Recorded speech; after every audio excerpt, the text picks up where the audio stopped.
Hi everybody. I'm prepping to go to the Hikers Club potluck and I wanted to make something new and different. The first thing I need to do is make the bacon and living in a small RV like this, if I just fry this in that electric frying pan or put it in my oven here, this whole place is going to smell like bacon and I don't really care about that so much. So I'm going to actually put this in my electric oven outside, and I'll be back in a minute to show you that after I once get these trays in that oven. Sit tight, hang with me. All right, so here's my little oven preheating on the tray. The stand for it, which came so handily with this camper. And I've preheated it to 400 degrees. So I'm going to place each of these foil lined trays in the oven like so. Doesn't that look so cute? I'm actually going to make the whole entire container of bacon so that I have extra. And this little oven, I used it last year too. It's a Galans, and boy, it's just a lifesaver if you don't want to put heat in your camper or you don't want to use your LP and you're paying for electricity anyway. Yeah, so more to come on the salad as the day goes along. But first I've got to probably prep 4 pans of bacon because, as you can see, the pans are pretty tiny. But the inside of my RV will not smell like bacon. Yeah, I just came from the gym, so it's kind of a work day for me.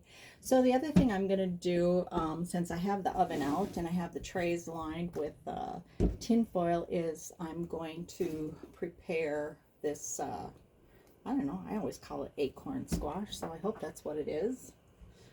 So I'm just going to cut them in half, hopefully. We have enough strength to do it. Yeah. Come on. I'm going to have to take this little nub off so that it'll sit flat in the pan.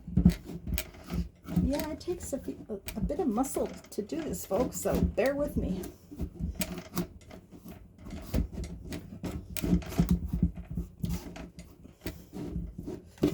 Getting there. There we go. And also, you know how I'm always talking about reuse what you have? Well, here's an old popcorn bag that's lined with foil. That is going to be my trash can for the day. That way I can seal it up and it's not going to smell yucky, and hopefully it's not going to attract any little fruit flies. So I have 2 of these. This one's a little odd shaped. Oh, he's much easier to slice.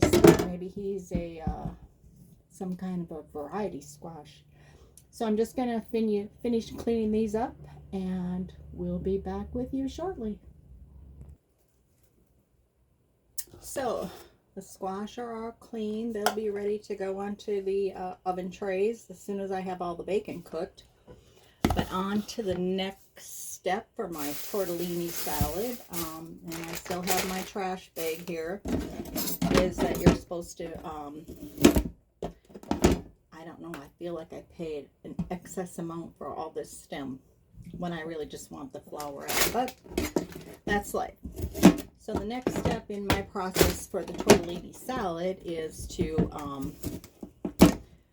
clean and chop these little bits of broccoli, these broccoli flowerets, into small pieces. So that's just my next step. We're going to have a delicious salad. I can't wait to try it. So I was just going to say, for those of you from Minnesota, this tortellini salad to me is kind of a spin on a Minnesota favorite, which is broccoli cauliflower salad. So when I get done chopping this into smaller pieces and rinsing them all off, I am simply going to be cooking the tortellini pasta and then draining and chilling that, and then this will go back into that exact same water just to be blanched. So it is still, it's not going to be like cooked broccoli. It's going to have some crunchiness to it, an al dente, so they say. I'm really excited to finish this recipe and get a taste of it with you guys. Stay with me. It takes time to make something good, and it also makes a big mess. But good things come from a messy kitchen, and that's the truth.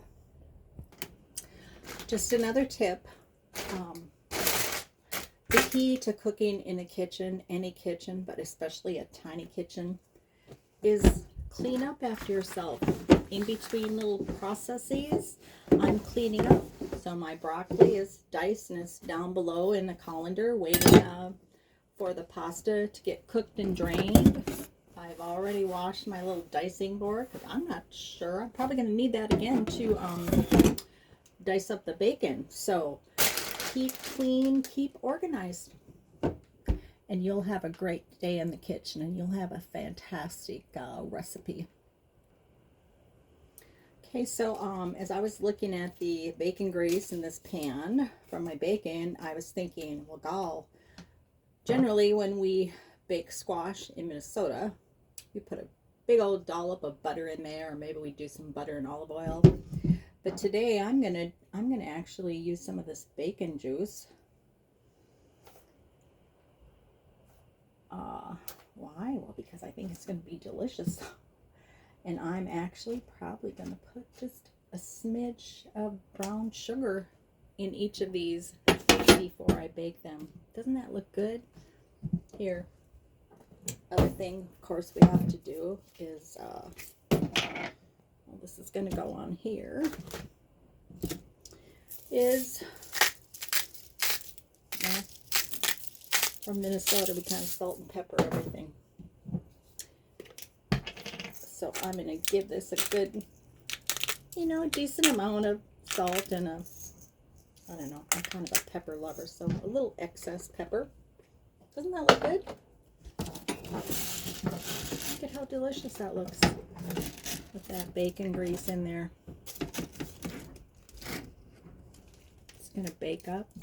I'm telling you, all my neighbors are going to want to know what is going on, that they have all these wonderful smells.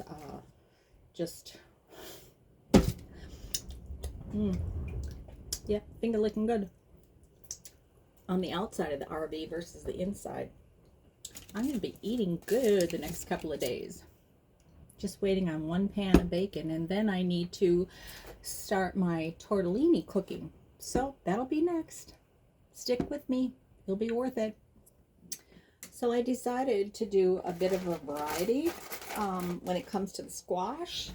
So the first two you saw me make were just bacon with salt and pepper. But in Minnesota, we generally do put brown sugar. I personally have been trying to stay away from sugar, so I'm just going to add a tiny bit to the last two, because I have 4 of these. Tiny bit of sugar, because somehow I think that brown sugar with the bacon flavor, oh, I think it's going to be amazing. So yeah, these two will be the last 2 to go in. And now that my bacon is all cooked and cooling, and I've got my squash in the oven, I can move on to boiling the tortellini. Yep, and remember, cleaning up as I go, because I don't think I'm going to need this spoon. Even if I do, I have more. Can't you smell it? It's so good.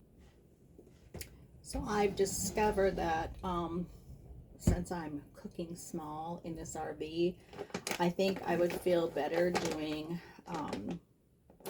2 batches of this 3 cheese tortellini versus trying to get one batch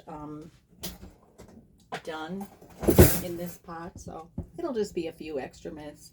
No big deal. We adjust and adapt. That's the way we are in the kitchen.